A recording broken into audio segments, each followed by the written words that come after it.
Hi, this is Zach Mayer with a weekend edition of the Bulletin Board Heroes here at Zach's Traders Cafe for Saturday, 22nd of June and Sunday, the 23rd of June. Starting off with the FTSE 100, where you can see that we're still in this rising trend channel from the turn of the year. The floor of the channel currently around 81.80. We've had 4 days above the 50-day moving average, which is rising, which tends to be a leading indicator on the upside, although we finished the week slightly dull, let's say.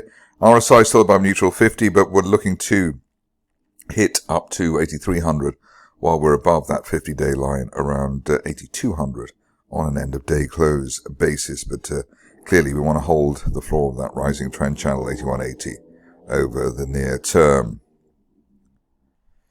The DAX is next, and here still recovering from the recent rug pull, but consolidation is seen at and above the old May support there, so above 17,900.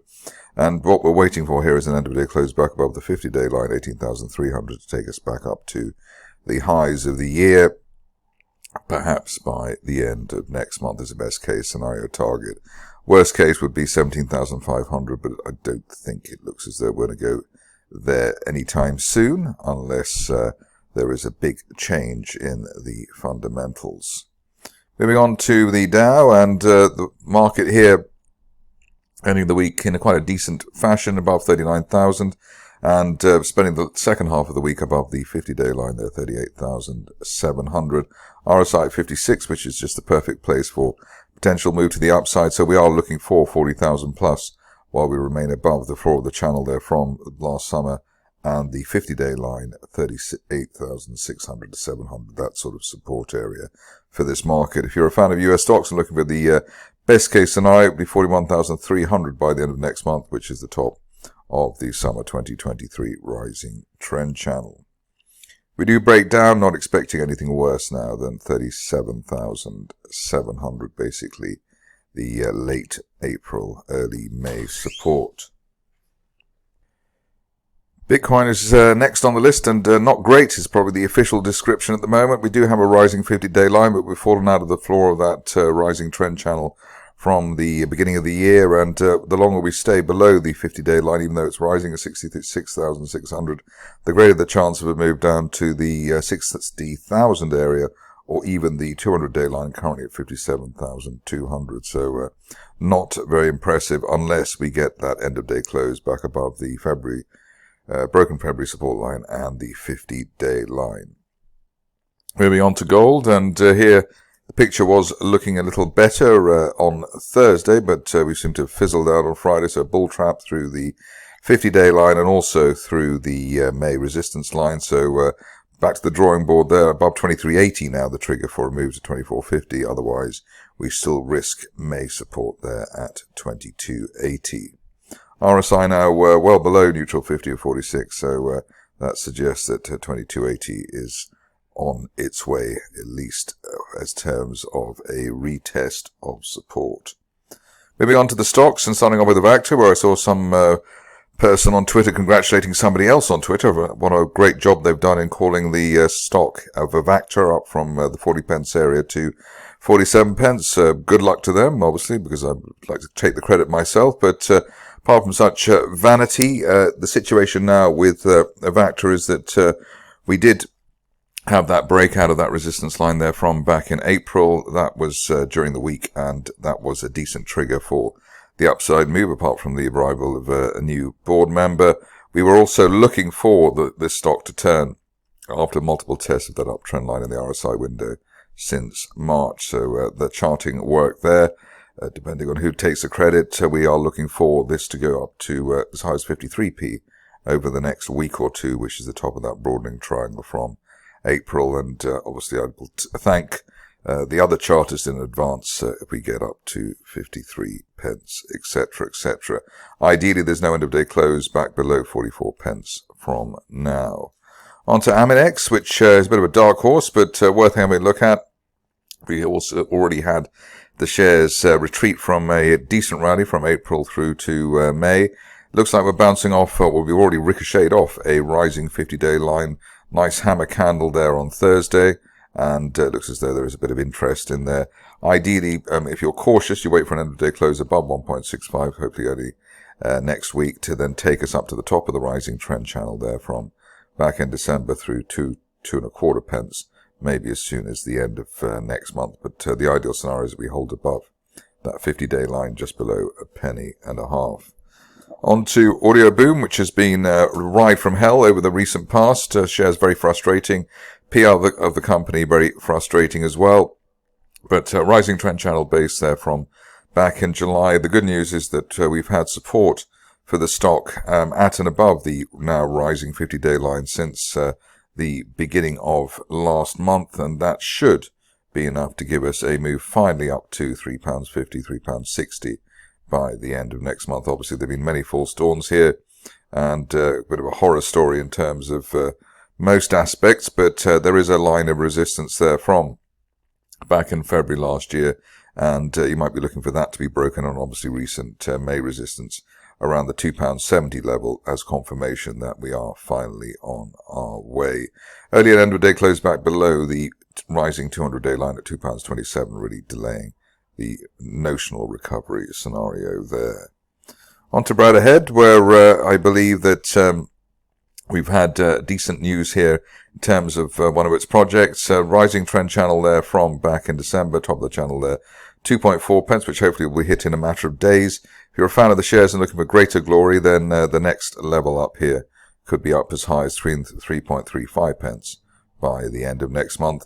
The reason for the relative excitement is that we've had a decent turnaround, a sort of saucer-type formation turnaround, but as well as that, bouncing off a rising 50-day line and then gapping through the 200-day line, 1.95. So above that 200-day line, towards 3.5 pence could very much be on for the shares.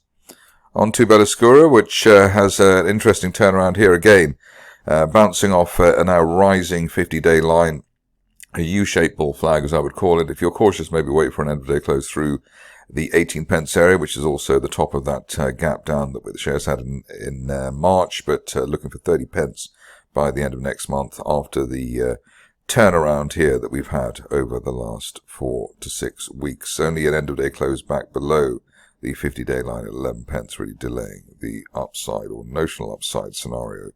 Stock which is doing rather well at the moment is Bluebird Merchant Ventures, and here we've hit and now found support well above our second target. That means that we're looking for our third target here, which is as high as 2.5 pence by the end of next month. Hopefully that's easily achievable given the recent golden cross that we had. Unfilled gap to the upside off the low back in May, and also an unfilled gap to the upside just a week or so ago. So pretty impressive stuff. Looks as though still legs here for Bluebird. Moving on to Dekel, which doesn't get covered, well, hardly gets covered at all anywhere, but here we are looking at the charting position, and after the false breakout through the 50-day line in March, we're looking for this one to be a winner. Unfilled, well, basically at the moment we're looking at very strong price action on Friday, with the shares opening at the low, closing at the high. Tends to be a sign that people are quite keen to buy, and also the 50-day line starting to rise as well. That suggests that we're going up to the top of the broadening triangle there from January, as high as 1.75 pence, as soon as the end of next month, or hopefully even sooner than that. Ideally, with that kind of turnaround or that formation, we could actually get there by the end of this month.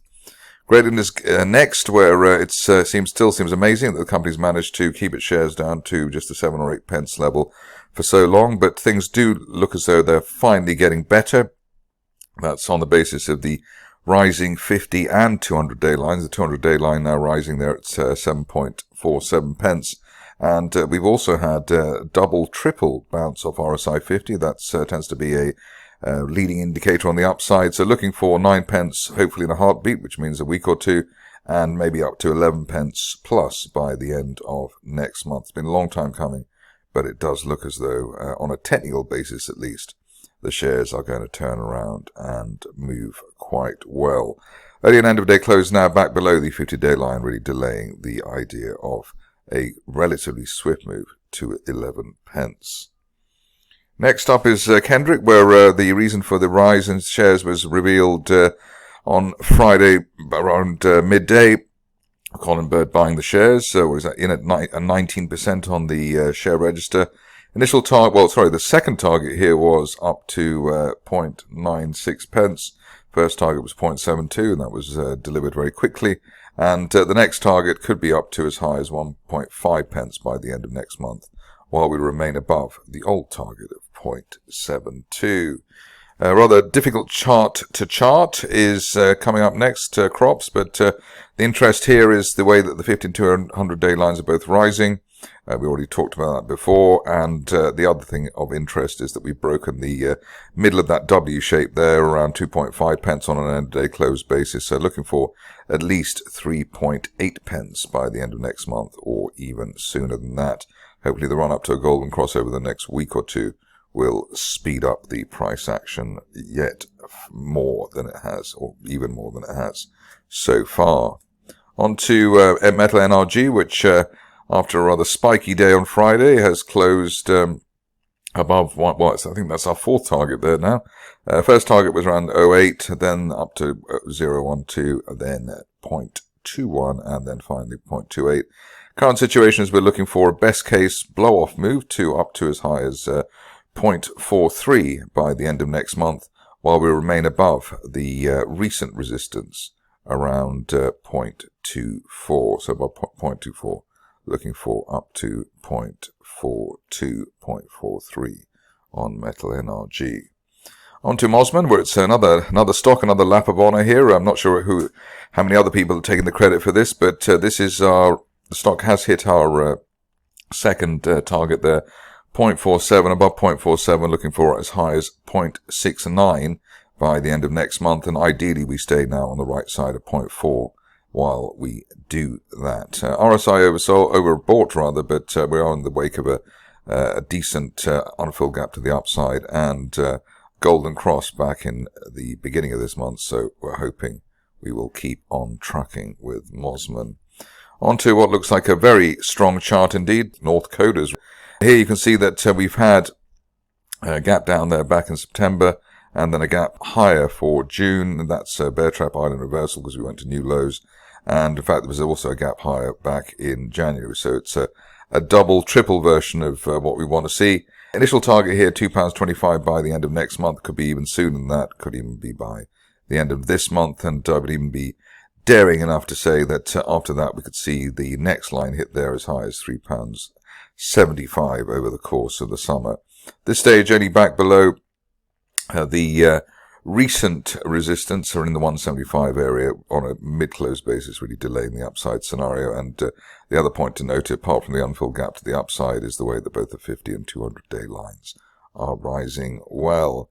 Finishing off with Synergia, where people have grown old, and one or two may have lost a few people on the way waiting for Synergia to have its big move. But the excitement here at the moment is the way that, apart from the company tweeting out on Friday, is the way that we've got a rising 200-day line, and that teamed with the rising 50-day line suggests we're actually going into the run-up of a golden cross and at least retesting the February resistance around 0.2 pence, hopefully by the end of next month. So that's quite a punchy call in terms of the upside, given the way that the shares are very spiky and normally very unreliable. But above 0.105, looking for 0.2 pence by the end of next month, and ideally we stay above that 50-day line at all times at 0.115. That's it for me today. More updates during the week.